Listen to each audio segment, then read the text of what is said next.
You are here with C Major. Students, you're here on C Major before the show. Thank you so much for being with me today. It's the keyboard situation, playing by chords and by color, part 2.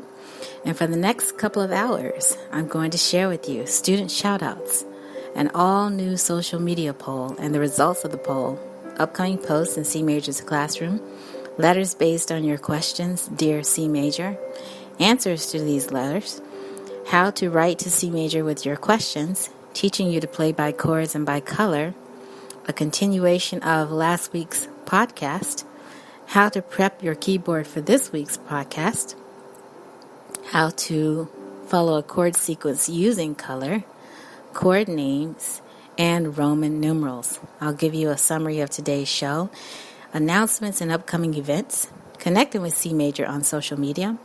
We'll offer you an invitation to consider taking piano lessons. We'll say some words of encouragement on making music. Students, I'll start off first with some amazing student shout-outs. My young students have a lot to think about. Family trips, family vacations, sports activities including soccer, lacrosse, taekwondo, and swimming, science teams including robotics and science projects, after-school tutoring including JEI, Kumon, and Mathnasium, arts activities besides piano including dance, singing, and weekly play dates with their friends, last-minute activities, and sleepovers. My adult students have their families to take care of, business trips to go on, weekly lectures to give, patients to attend to, family events and trips to plan, nannies to coordinate, and then find time to practice on top of all of that. So when my students come to take lessons from me, or in some cases, if I go to them, I'm wondering if they are overwhelmed. We live and work in the greatest city in the world, New York City. In the greater New York City area, my students' attention spans are packed with distractions. I feel the need to find a way to surprise them with something good and fun in their lessons. This is why I give student shout-outs. And having said all of that, I would like to give shout-outs to the following students. In spite of being challenged in their daily lives, I'm impressed with their abilities to play musically and be sensitive to playing the piano. The first shout-out goes to my student who got his lesson books back. After 3 weeks and over 3 lessons, he finally was able to retrieve his books. They had been left with family that he was visiting over the summer. He was able to practice, but from photocopies that they sent to him temporarily. His father was right there in the lesson to cheer him on as we began working again from much clearer and easier to read original copies, which are in his lesson book.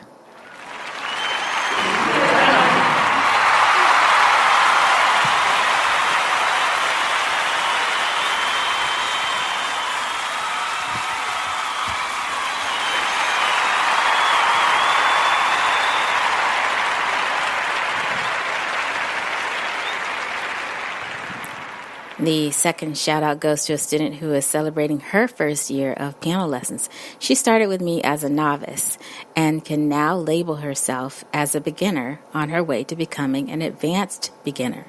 She has a natural ear from playing the piano and can hear how to play chords very well. Her journey is that she wants to learn to read music well and eventually sign up to take practical music exams in piano. Her parents can hardly believe it's been a year. What can she play? She can play folk tunes, Christmas carols, scales, and she can play whatever she wants to play. I believe she can play it all.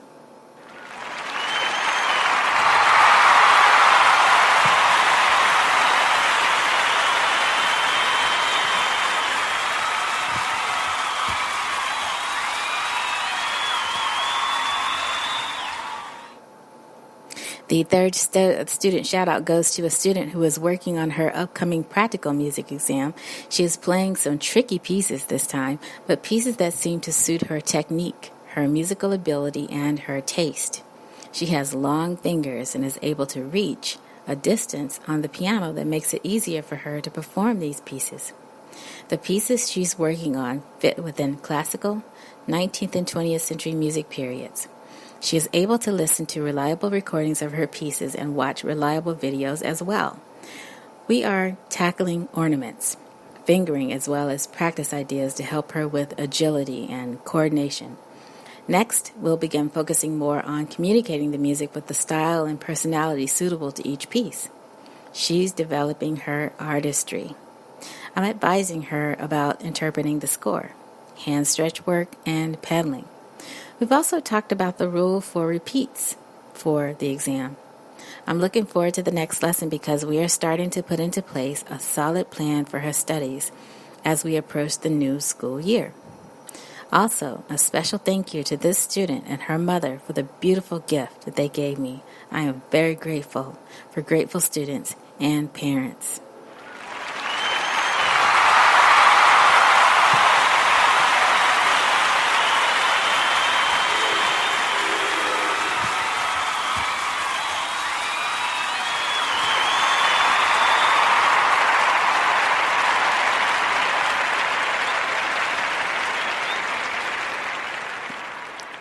Students, parents, and teachers, as you know, sitting at the piano is a big deal in the lesson studio.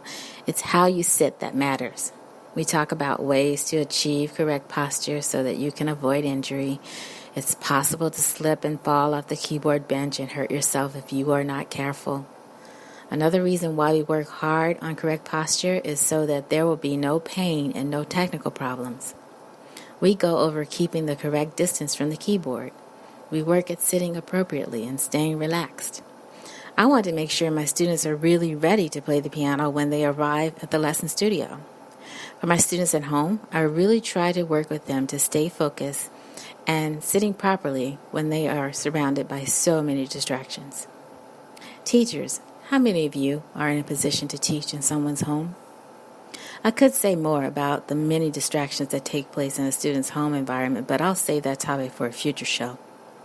My shout-outs today are mostly reserved for students and one teacher.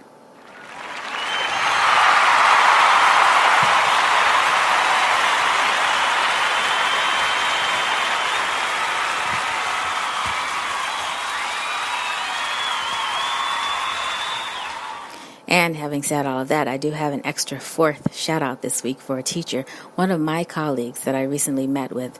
We spent 1 full hour talking at the lesson studio about each other's teaching experiences. She generously shared with me some tips for motivating students to practice. I also learned that she is just as passionate about private teaching as I am. She's just a lovely person, and I would like to give her a shout out and a big thank you.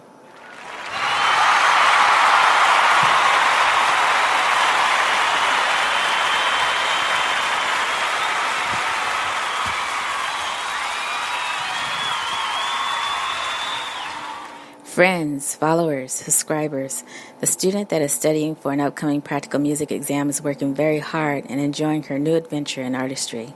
Stay tuned on future shows to find out if she is doing everything she needs to do to keep staccato and various rhythms really crisp.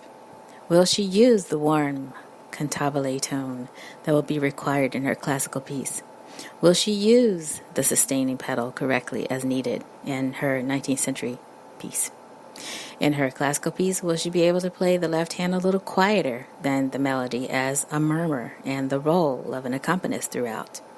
In her 19th century piece, will she bring a contrasting color to the middle section as needed? In her 20th century piece, will she change her hand position so that the vertical suppleness of hand and wrist can help with the musical shaping? Who knows? Your guesses are as good as mine at this point. And that's the exciting part of her musical journey. I look forward to exploring the routes to a successful musical result for the pieces part of the exam. She, of course, will need to show effectiveness in other areas as well for sight reading, oral, scales, and arpeggios. I'm proud of her progress, and I look forward to working with her and her parents in this next phase of music exams. I would like to take some time here to mention that anyone who is interested in using the ABRSM music exams to help their students' development, please find this information online at your leisure. There is a piano syllabus available online as well. This program may not be suitable for your lesson studio, but it does not hurt to know about it. Examiners access the musical outcomes of the students' performances on a day selected by the ABRSM representative for your area. Students perform in an exam room in most cases. It's up to the student to show their piano skills and meet the demands of the pieces they've agreed to play. Candidates can choose the order in which they play their pieces in an exam. They can choose whether to start the exam with pieces or another section. For example, scales. And these students are using their best judgment at that moment, and hopefully they will achieve the best results possible. They decide. Imagine with me for just a moment. You are entering the mind of someone who is struck by how music is used mostly in social situations. They observe how in almost every activity of life there is some music involved. The music sounds appropriate for the occasion, whether there is singing, dancing, or something else. Somehow, music is integrated into the experience. This person is enamored with this entire recreational music making going on, this entire occasional music making. They think to themselves, I have to learn how to contribute to this music. I've got to learn how to play Happy Birthday. I've got to learn how to play Heart and Soul. I must learn how to play Bodak Yellow. I've got to surprise my spouse on her anniversary with showing her I can play Ribbon in the Sky. I must learn how to play Bad Romance by Lady Gaga on piano, and then I'll be so cool.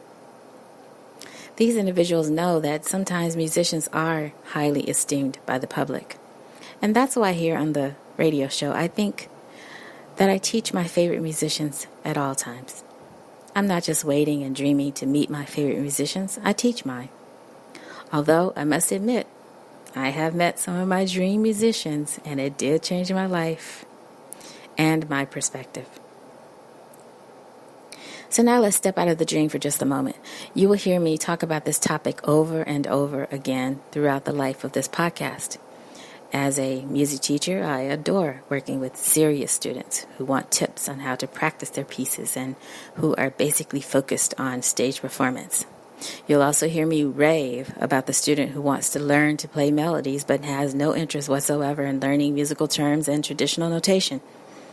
I'm fascinated with both types of students, the ones who are most like me and committed to the details of piano playing, and the ones who could give two hoots about developing technique and artistry. They just want to play their favorite tunes, and that's it. Here on the C Major Before the Show program, you will hear me try to give a bigger voice for recreational music making. Recreational music makers may still be seen as underserved here in the 21st century. How do you serve them and serve them well? Is it through forcing them to sit through 2 years of piano lessons to learn to read their favorite melodies and arrangements of familiar tunes? Or is it something else? For the serious piano player, there's no question that they are open to learning more about musical terms and early music theory. So for those students, I will continue our discussion over at the C Major Radio Show on Blog Talk Radio. I'm reserving 2 hours of talk per episode for this discussion, starting in mid-August over there. I'll announce more about that later on this broadcast, so you can join me if you choose to.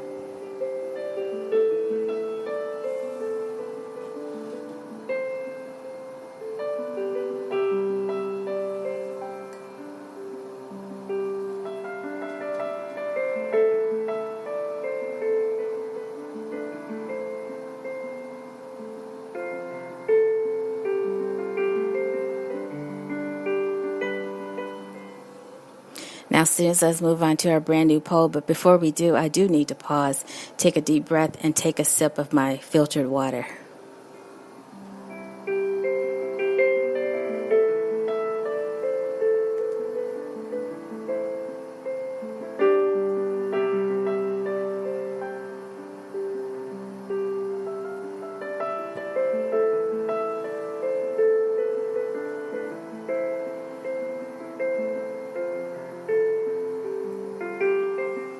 Students, you're here on C Major Before the Show. We introduced an all-new social media poll last week. Every week, I will post a poll on one of my social media pages, so please be on the lookout. We're making the show more interactive. I want to know your thoughts about practicing the piano. This is something for everyone, so get ready. Are you ready?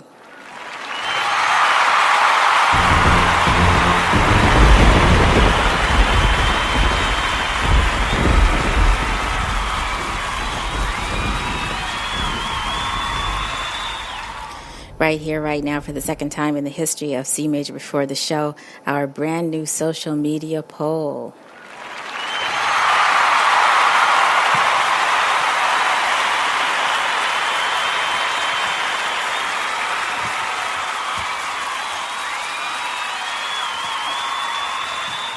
We asked, do you practice by recording yourself while playing the piano and then listening? 100% of you said yes. Give yourselves a round of applause for your participation.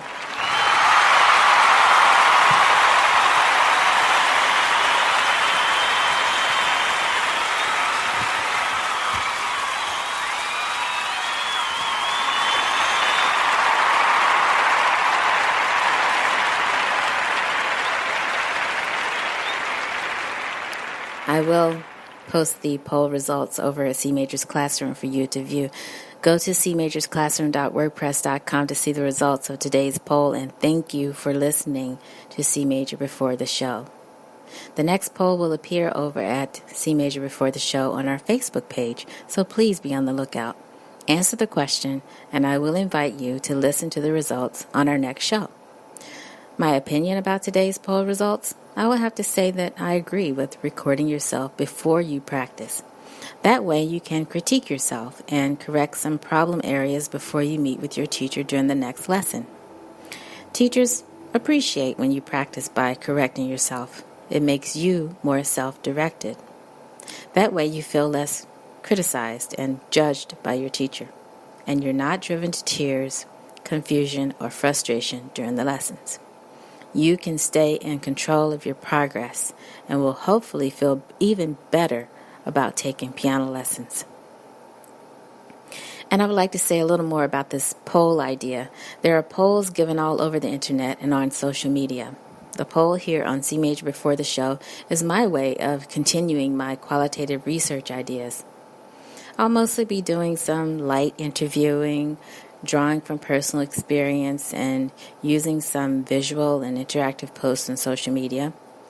The use of multiple methods may be used. In the case of following a poll with an online exam, for instance, I'll triangulate the way the questions are posed. So far, I've used open-ended and closed-ended questions.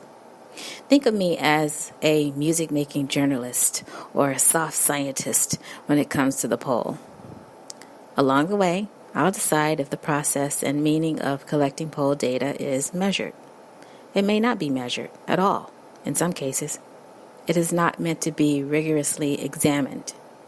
The polls will seek answers to questions that stress and reveal how the piano lessons experience is created and given meaning to my students and by those out there in the wild, wild west internet.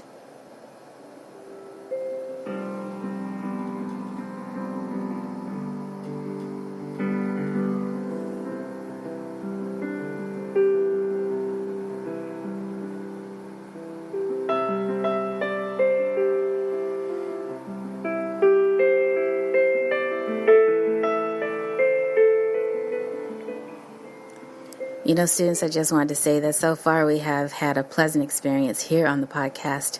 Our radio time has grown so that we are still on once a week, but for a longer amount of time. I will still consider coming on for some short moments during the week, like little reminders. I do realize that it can feel too quiet over here for just a once-a-week show. I'll try. I'll do my best. But my primary focus is on building a quality show, a focused episode at a time. You are encouraged to download, follow, and share this podcast with your friends. Without you, we cannot grow. That's the one big thing I've learned over a 2-year period of doing a round of visitations at studio tapings and live shows in New York City. I went to everything I could find to go to, thanks mostly to One Iota. I went to Good Morning America. I went to The View. I went to Harry. I went to The Chew. I went to Live with Kelly before Ryan came on board. I went to Megyn Kelly's show. I liked what she said to us about putting together a show that anyone can do this. It really gave me courage to move forward with the podcast. I went to the new $100,000 pyramid. I even went to the Wendy show twice. Although these are television programs, I learned about what it means to present yourself professionally, what colors to wear, how to be a professional clapper, when to smile, when not to smile, and what fans expect and how producers work. It's fascinating work, and it takes a lot of team effort. And now, friends, followers, and subscribers, I'm going to share with you some real-time questions from students in our next big segment called Dear C Major. So give me just a few moments. I'm going to pause for just another drink of my filtered water.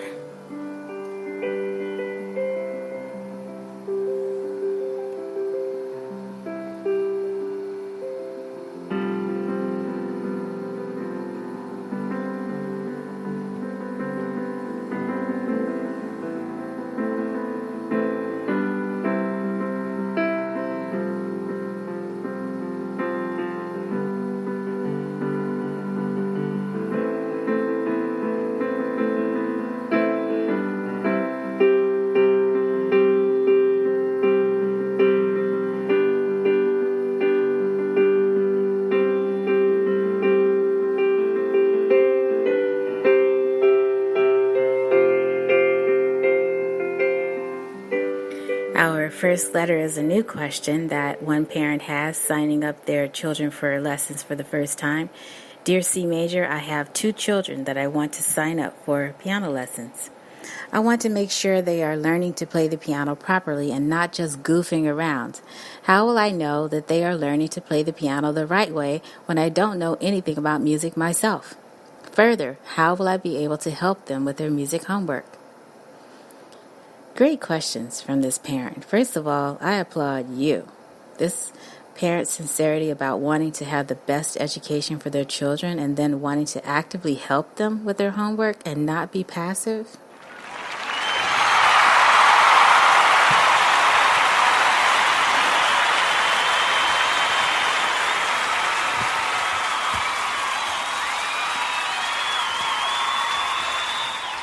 I would say that, and you may have heard me say this before here on this podcast or my other podcast, many parents want to know how to follow their children's progress in piano lessons. But here's the thing. You're going to have to be willing and ready to really hear and understand what the teacher is saying and telling your child to practice. There's nothing worse than a parent that fusses at a child for not doing well in their music lessons. I've seen this happen on a number of occasions. It's not fun to watch. Music lessons are supposed to be fun. They're not meant to be a burden. They're not meant to be confusing. They're not meant to be frustrating. So what's the solution here? There's no clear-cut solution, but I do have a suggestion. Parents, teachers, and students can help each other by sharing common music terms. But you say, Carol, I don't want to learn music terms. I want that to be my child's separate music endeavor. Well, you may feel that way right now, but once you realize how simple it is to learn a few terms, you'll be on the road to helping your child. For instance, some common music terms are scale, chord, and key. We've all heard these terms, and I'll try not to sound fresh, but please repeat after me. A scale is a set of notes that are played in a sequence. There are 2 basic types of scales: major and minor. A chord is a group of notes. usually 3, that are played together. A key is based on a scale. A song in the key of C major is built upon notes from the C major scale. See how easy that was? I'll try to help you over and over again on this podcast with terms. Just keep listening. You'll get it. Share this podcast with your friends, like and follow, and sign up for the app. I'll say a little bit more about the upcoming app for this podcast a little later on in this episode. Thank you for listening.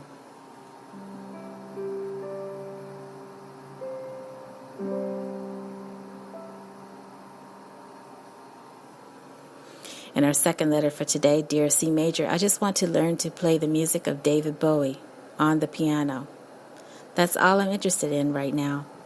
More specifically, I want to learn to play the following songs using my iPhone, MacBook, YouTube, and sheet music score: Life on Mars, Space Oddity, and Starman.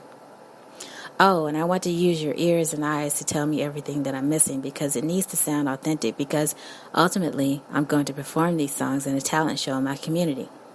Can you help me? Well, that's a challenge for me as a teacher.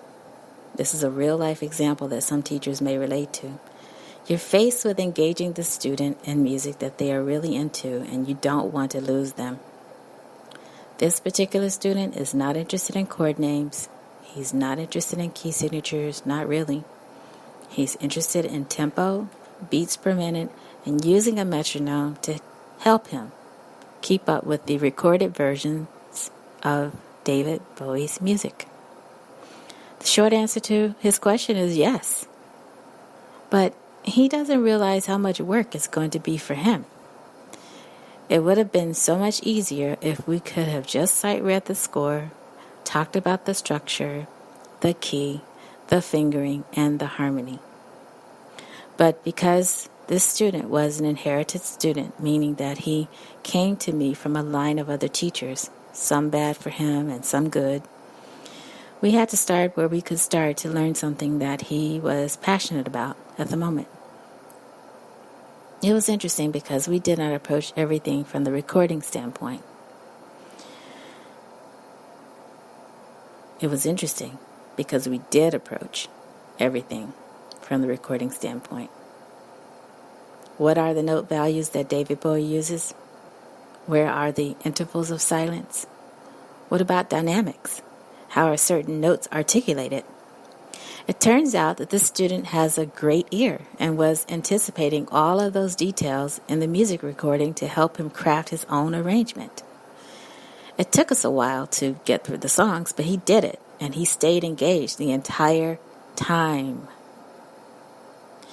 You know, every student is different. I teach another student in the same community, but he is totally into musicals. Everything from Chicago to The Music Man to Hello Dolly. He loves them all. A high point in our lessons was figuring out the harmonic structure to the songs in The Music Man and having realized that the Good Night song was just a little slower than the leading song in the musical, 76 Trombones. It was a good moment. I like working with this student because he's a good reader and he's always willing to try new things in his lessons. He's eager to learn and he doesn't mind putting in the work.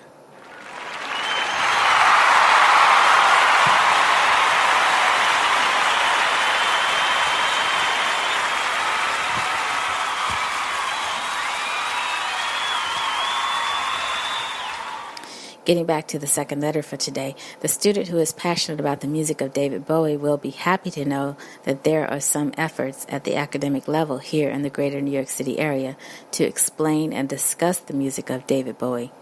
There was an event not long ago that I attended where we meaning the academic community, all listened together to David Bowie. It was the first coming together in this way since Bowie had passed. We listened to songs by David Bowie, including Space Oddity, Starman, Heroes, and Modern Love. The arrangers were undergraduate students. Some students were inspired by Stravinsky and Holst in their arrangements. Others were using a more modern composer, John Adams' approach, as he did in Absolute Jest, and cut up the song and added new material to create a cinematic journey for the listener. Still others used guitar and synthesizer and violin to bring out the dark and sometimes strange-seeming themes that Bowie used in his music. So I would just like to encourage the student to stay with what inspires you. You never know where your ears may take you. Lately, the student has been into the sounds of the pipe organ and Hammond organ. I'm encouraging him and another one of my students to look into the Emperor of Instruments, or as it's sometimes called, the King of Instruments. There's a really great article by C. Muse that I've posted over at our Facebook page on C Major Before the Show. See the link over there, and happy listening.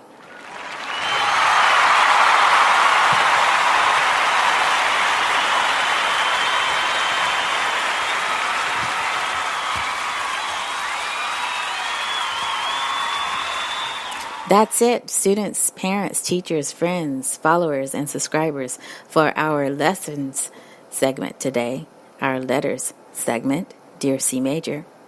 Keep the letters coming. Actually, these are letters based on actual lesson situations that I've run into during my private teaching. But I welcome your questions. I'll give you some information toward the end of the show about how to reach me on social media. That's it for our letters segment. Did you enjoy the letters from parents this time? Parents do want to keep track of their children's learning progress. I'll share with you some of the letters based on real-life examples of teachers who are also my colleagues. That's our Dear C Major segment. And on the next episode, you'll hear letters to me from teachers stemming from my conversations with colleagues over coffee talk. They have concerns about the teaching materials they're using in their lesson studios. So keep listening to C Major Before the Show. There's something for all, students, parents, and teachers.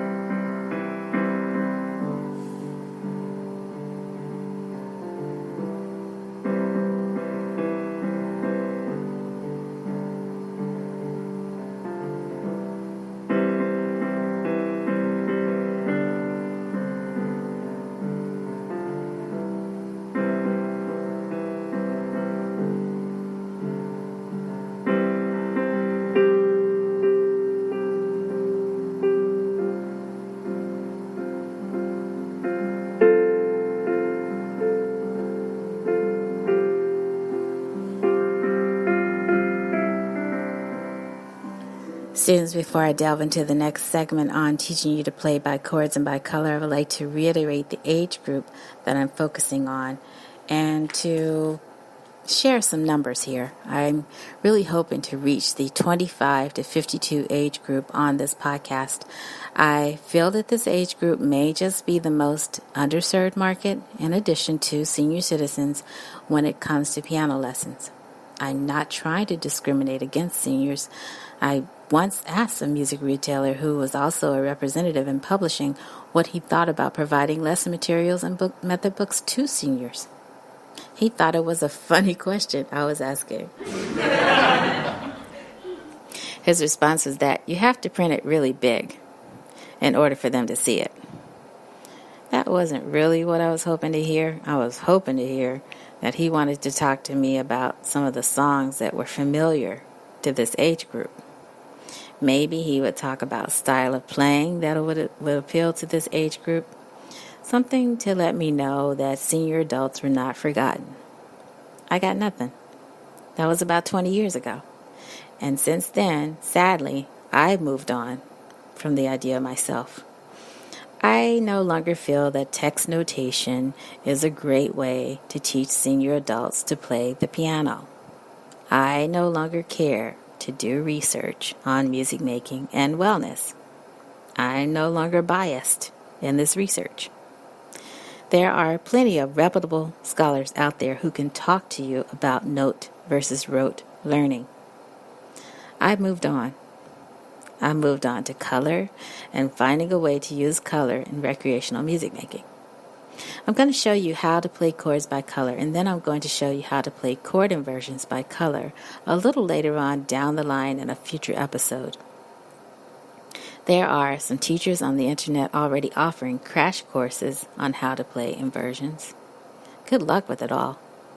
Chord inversions, according to experts on the internet, are an excellent way to make your music making a little more interesting. We'll talk more about inversions in an upcoming episode of C Major Before the Show. We'll talk about slash notation, sequential notation, and using numerals. Music theory is not scary.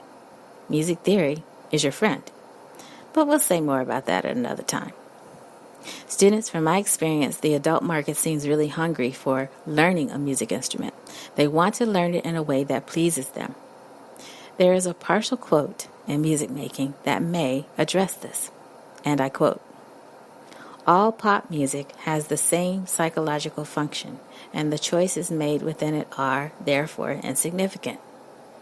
They reflect merely the competitive calculations of the producers and the random irrationality of the consumers. But if the power of popular music lies in its popularity, then the particular choices that the people make are significant. This is the source of the distinction between mass culture, whose ideology is completely explicable in terms of producer/stimulus/audience response, and popular culture, whose ideology results genuinely from popular attitudes and values." End quote. I enjoy reading this quote. You'll hear me repeat this again in an upcoming episode because it's deep, it's shallow, and it's thought-provoking all at the same time.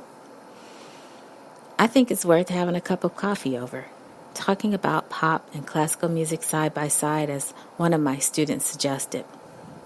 So then my question is, why do all of my adult students seem to want to play songs that are familiar to them and popular to them?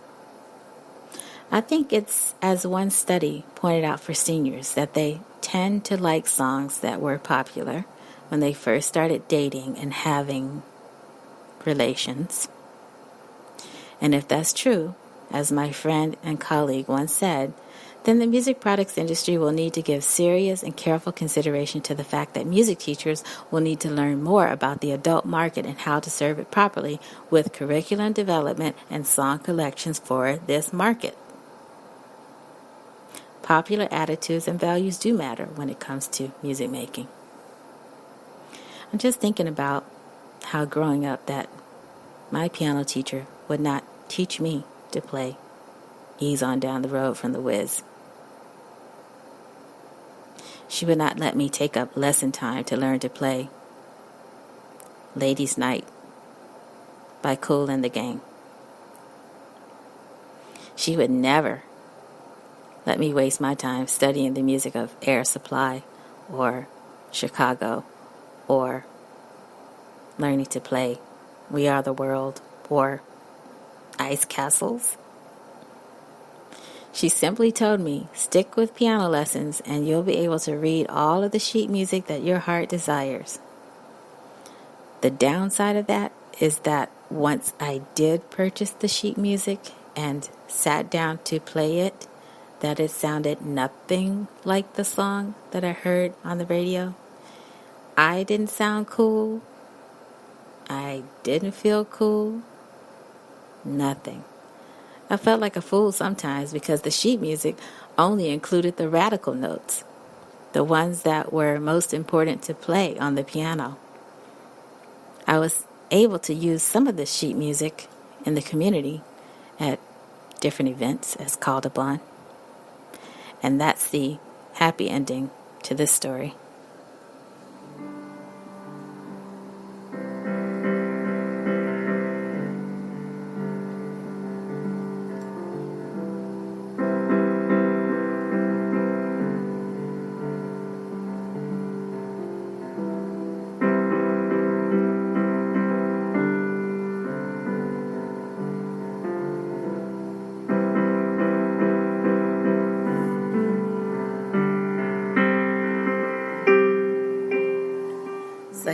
on today, a student and a teacher, trying to teach you how to play by chords and by color on a podcast. I will not focus so much on song collections as I might in my lesson studio. Instead, I will focus on hand placement, visualization on the keyboard itself, and following a sequence. So here on the C major before the show, I would like to continue with a visualization of chords as we did last week. I posted pictures on Facebook over at C major before the show. Did you see them? I marked the keyboard with color. We'll do the same thing today, and I'll help you navigate your way around the keyboard by describing black and white key relationships and spacing. Then I will post some more pictures on my social media page showing you what I spoke about here on the podcast, as well as provide a picture of my fabulous hand model showing you where your hands should be placed.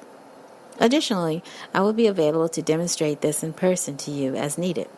Just hit the booking button on the page to make an appointment. I will speak more about this feature near the end of today's podcast. So now let's get started all over again. In our last episode, we said that all of the white keys on a keyboard run together. The black keys are in groups of 2s and 3s, 2s and 3s. There are 88 keys on my keyboard. 88, the standard number of keys on a real acoustic piano, a digital full-size keyboard, a controller, or a digital piano. There are pianos that are made that have more than 88 keys, but we'll talk about those at a later date. If you don't have 88 keys, don't worry about that right now. Just keep listening. Today, we are marking 2 chords on the keyboard, and we are defining chord as 3 notes with a space between each note. In the center of your keyboard, or to the left of the center of your keyboard, or below the center, we located 2 black keys. C, which is to the left of your 2 black key group. You located C and placed a yellow marker on that key. By marker, I mean an indicator of some sort. Today, I'm using colorful poster strips on my keyboard. In the past, I did a color demonstration with candy. I will post a picture later on Facebook. Go ahead and place another yellow marker to the right of your 2 black key group. Not the key in the middle of the 2 black key group. On the key to the right. That's E. We need E to be marked. So far, you've marked C, and now you've marked E. A C major chord on all white keys is spelled C-E-G. So next, we want to mark G with a yellow. G is located between your 3 black key group. Just count 1, 2, 3, and G is there. Do you have it? I really want you to get this. So your markers should appear in yellow as note, space, note, space, note to spell a C chord. Today, again, we will refer to this chord as yellow. Now, let's do the same for F. F is to the left of your 3 black keys. Mark F with blue. Skip a key. Mark A with blue. And mark C with blue. An F chord is spelled F-A-C. It should appear as note, space, note, space, note on the white keys. We have one more chord to label on another day, and that's today, and that's G. If you can find F, you can find a G chord, but we want the colors to be exclusively marked for this chord. I don't want to clash with any other color at this time. Color scheming is fun.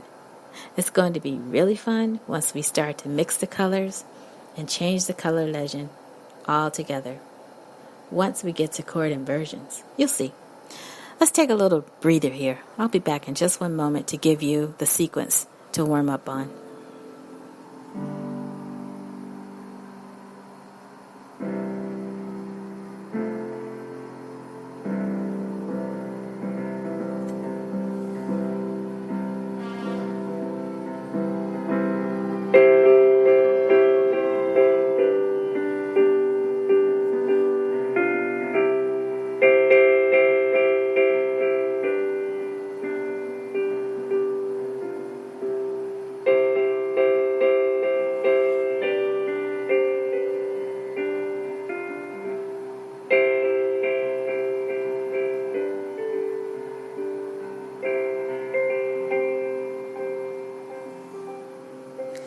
We're back. Welcome back, friends, followers, subscribers, students, parents, and teachers. If you're listening, we've just labeled 2 chords on our keyboard using yellow and green colors.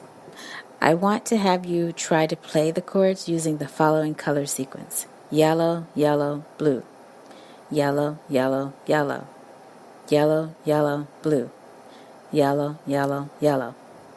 I'll repeat the sequence this time as chord names: C, C, F, C, C, C, C, C, F, C, C, C. Next, I'll repeat the chords as Roman numerals: 1, 1, 4, 1, 1, 1, 1, 1, 4, 1, 1, 1. Were you able to follow these from last week? Please feel free to check for photos on Facebook. Check out C Major's Classroom to see the sequence posted there. Also, I'm inviting you to the C Major radio show for a serious discussion about time values on August 15th. So mark your calendars. And then when we come back, I'll teach you 2 new chords. I'll be back in a moment.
Okay, we're back. So do me a favor, and if you can, strip your yellow and blue indicators away from your keyboard. Why? Because we're done with these colors for now. We have some new colors to work with today: green and red. I would like for you to place a red marker on D. D is the note between your 2 black key group. Remember that our definition of a chord is note, space, note, space, note. So go ahead and skip a space, going with the keyboard to F. But wait, a D major chord needs a black key in the middle. So that F needs to become an F sharp. Did you know that sharps go to the right and flats go to the left? We'll talk more about sharps, flats, symbols, and half steps over at my other podcast, the C Major Radio Show. So far we've marked D. We've marked F sharp, and now we need to mark A. So your D chord should be spelled D, F sharp, A.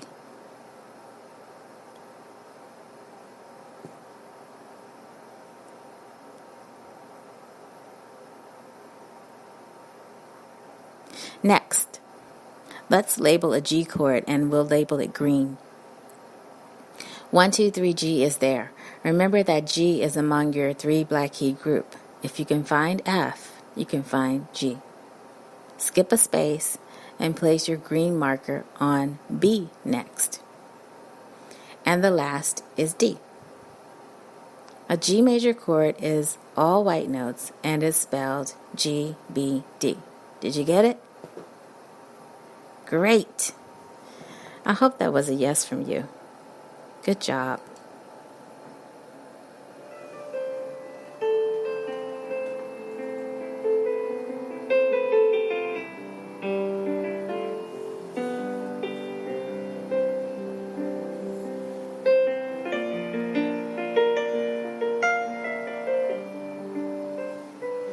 Okay, one last piece for our new chords today. I would like to give you a sequence to practice. I'll give it to you in colors, then letters, then numerals. Are you ready? Okay, let's do this. Color sequence: red, green, red, green, red, green, red, red, green.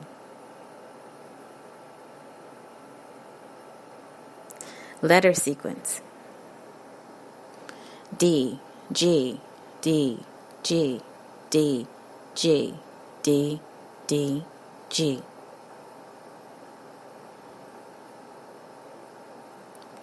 Numeral sequence: 2, 5, 2, 5, 2, 5, 2, 2, 5. I would just like to add one note as far as the Roman numeral sequence is concerned.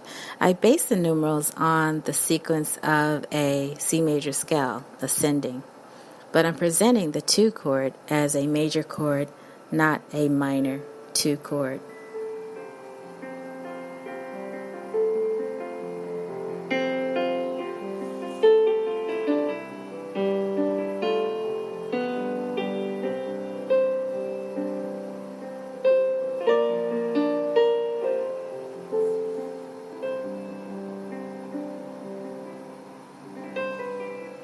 Next week, we'll spend time putting these chords to use.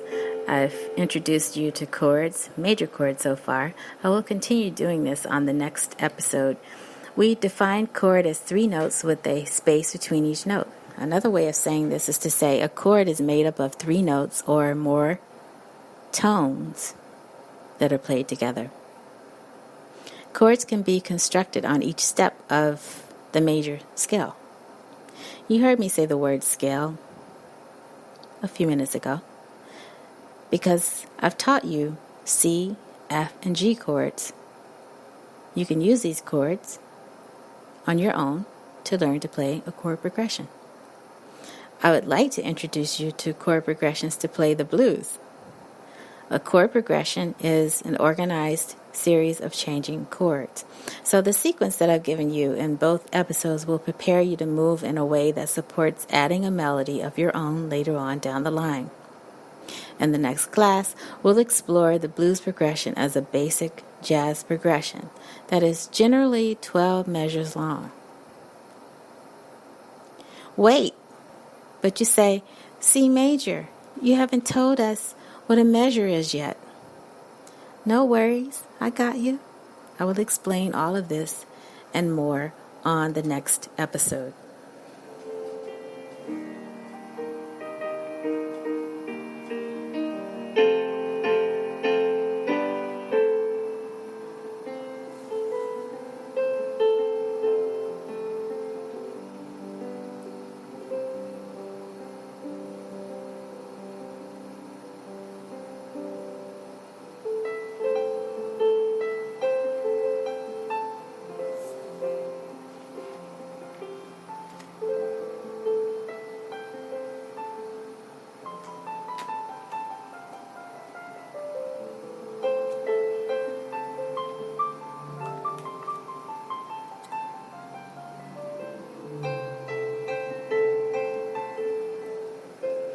Friends, followers, subscribers, thank you for listening.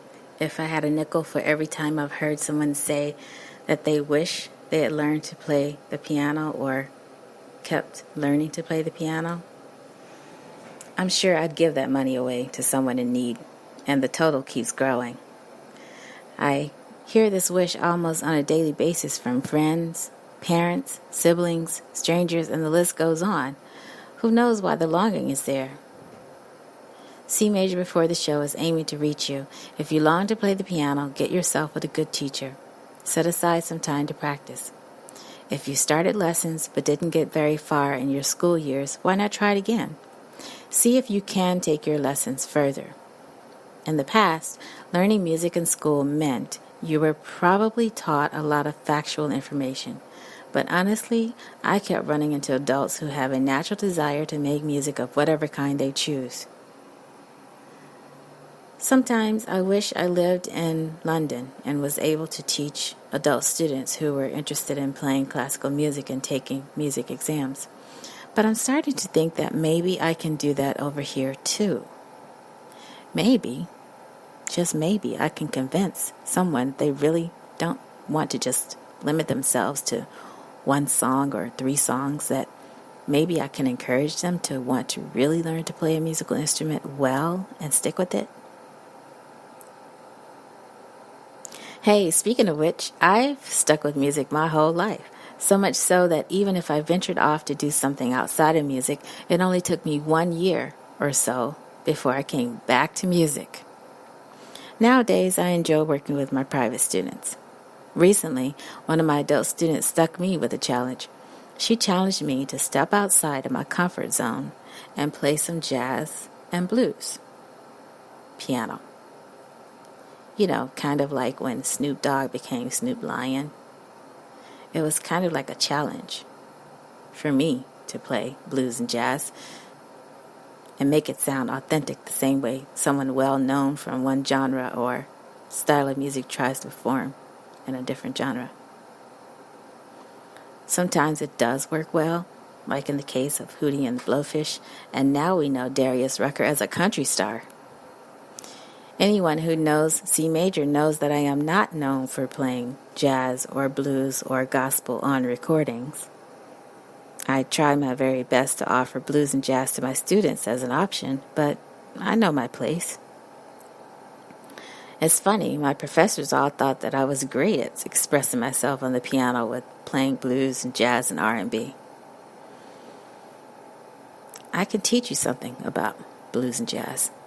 But in the back of my mind, I'm thinking about all of my musician friends who make a living playing cover tunes, who can really play their instruments well when it comes to funk, R&B, jazz, blues, you name it.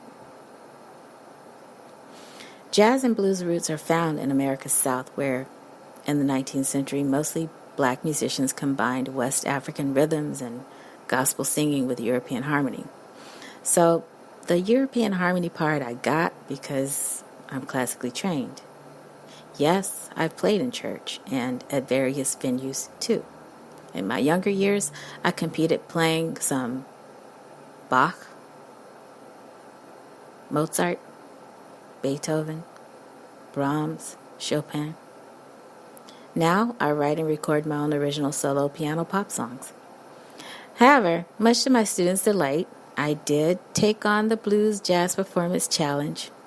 For the past 6 weeks or so, I've been practicing songs in the playing style of Harry Connick Jr., and I'm learning to play Handful of Keys by Thomas Fats Waller. I played for my student as promised. She clapped, told me how beautiful I sounded, and asked me if she could record me playing. I told her that I would like her to wait on that last part, and she laughed and agreed. I know that from teaching my adult students, the genre that most appeals to them makes them feel happy. It brings them joy, delight, and excitement in their piano lessons. My advice, get with a good teacher to teach you whatever style of music appeals to you. I'm an advocate for music literacy and building a library of piano songs. I'm even a fan of writing your own piano songs. You may be a beginner, a novice. You may be an advanced beginner. You may be an intermediate student. You may live within 60 miles of a good teacher, one who has a teaching style and a studio that's right for you. Go to a lesson studio location that is right for you. Get into a lessons program run by well-educated teachers. Find lessons that work for your schedule, or in some cases request that a teacher can come to you, no matter your age. If you are 25 to 52 or a senior citizen, think about committing your time to music lessons. 30, 45, 60-minute lessons a week.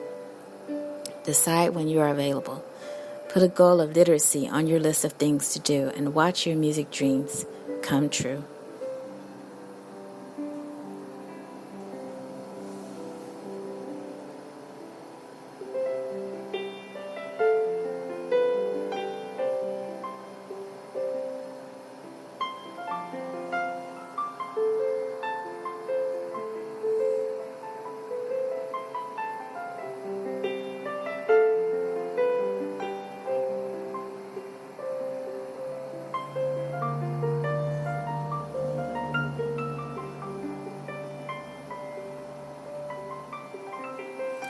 Welcome back to C Major Before the Show, and I'm going to go off script a little here because I want to, in real time, have a chance to explore my Facebook page with you, so bear with me for a moment.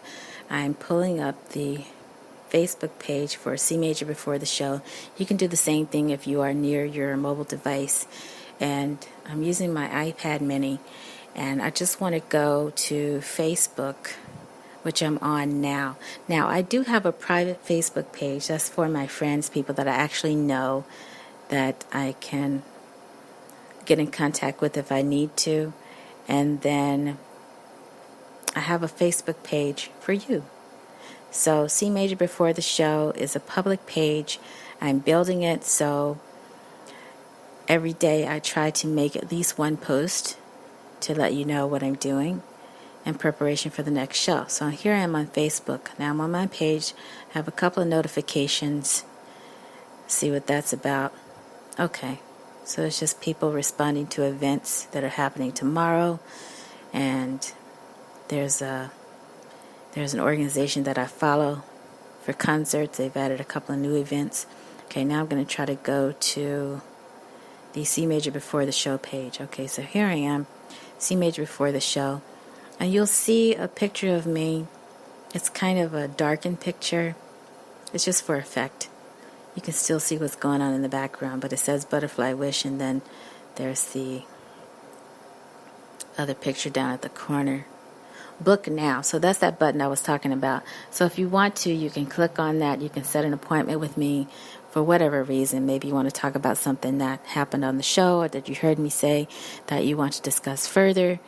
And maybe you want to see how to find a good teacher for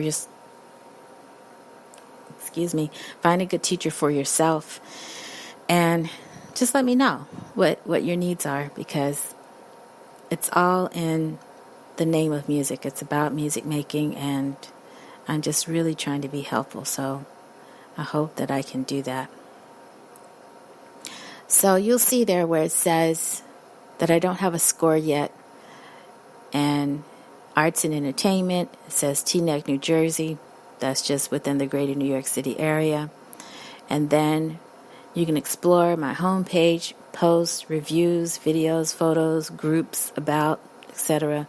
So I'm going to be filling this up and try to create engaging posts that you enjoy, and posting stories. So the description of the show is C Major Before the Show. C Major describes what's coming up on the C Major radio show. Tune in for student shoutouts, modern day tips for piano lessons, and an all-new segment called Dear C Major for answers to your questions. You're all invited. Please feel free to like, follow, subscribe, book appointments at your leisure, etc. And thanks, and see you soon.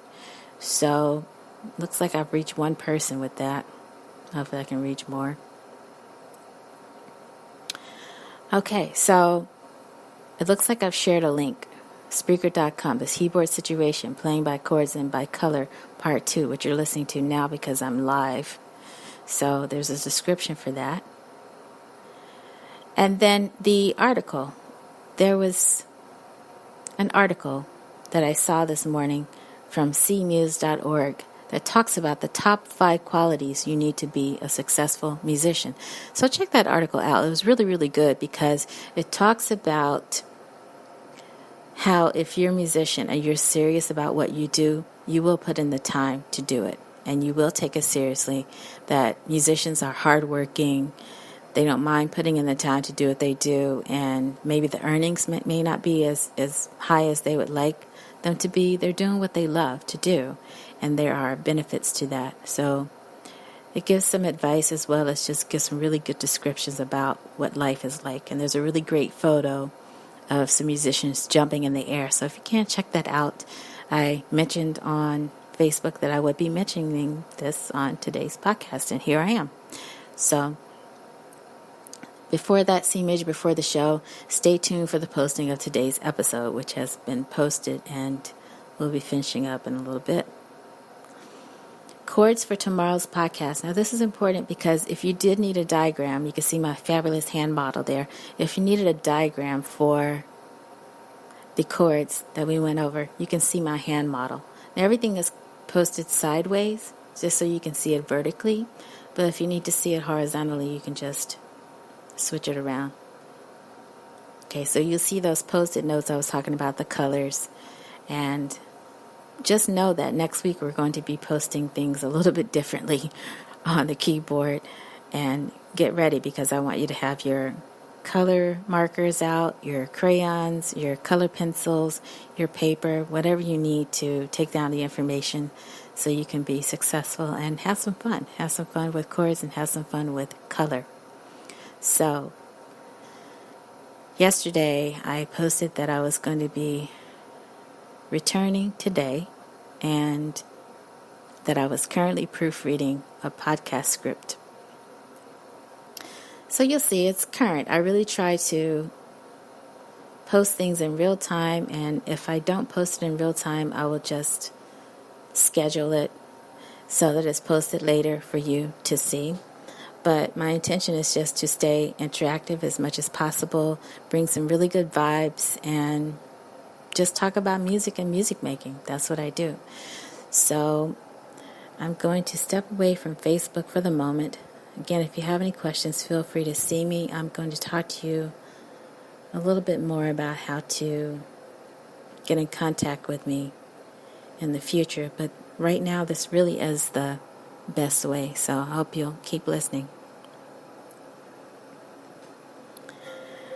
So friends, followers, and subscribers, students, teachers, and parents, thank you so very much for listening today and being here today. I hope you had fun and that you learned a little bit more about ways of seeing how to play the piano. It's a continuous dialogue in my life, one that I hope to continue for a very long time. Now I'm going to tell you how to get in contact with C Major on social media. I'll be right back.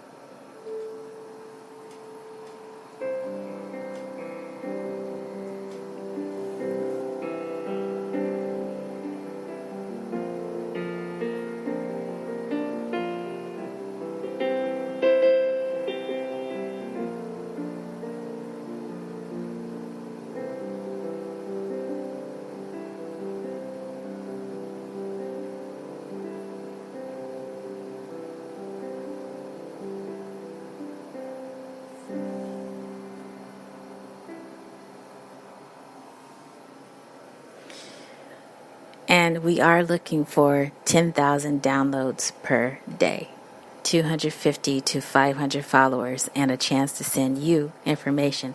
Subscribe to the podcast, follow, like, etc. Once we have enough followers, you'll be able to find us on iHeartRadio. We will provide you with an app to access the show more conveniently. You'll then be able to chat with me during the show here on Spreaker. Special thanks to Spreaker and Blog Talk Radio for the podcast platform. Check out C Major over at C Major Before the Show on Facebook. Like and follow me there. Book an appointment with me online. Also, if you are a teacher in the greater New York City area and you would like to appear as a VIP guest on the C Major radio show to talk about early music theory, send me a message. We're looking for teachers to join the conversation about what it takes to practice early music theory in the 21st century. By early music theory, I mean theory practice that has existed since the 11th century. I will be talking about this topic and more over on Blog Talk Radio beginning on August 15th. And let me just say something here too about the length of time for the podcast, that we've extended our time. We have a chance to talk with you for up to 3 hours here on Spreaker, and then for up to 2 hours over on Blog Talk Radio. And so I do intend to use all of the time we can possibly get to explain things on the air to you and make this show what it needs to be for you. So it will grow. I am increasing the time as we go because I don't want to overwhelm you with 3 hours just yet. But the way it works with music is that you stack concepts.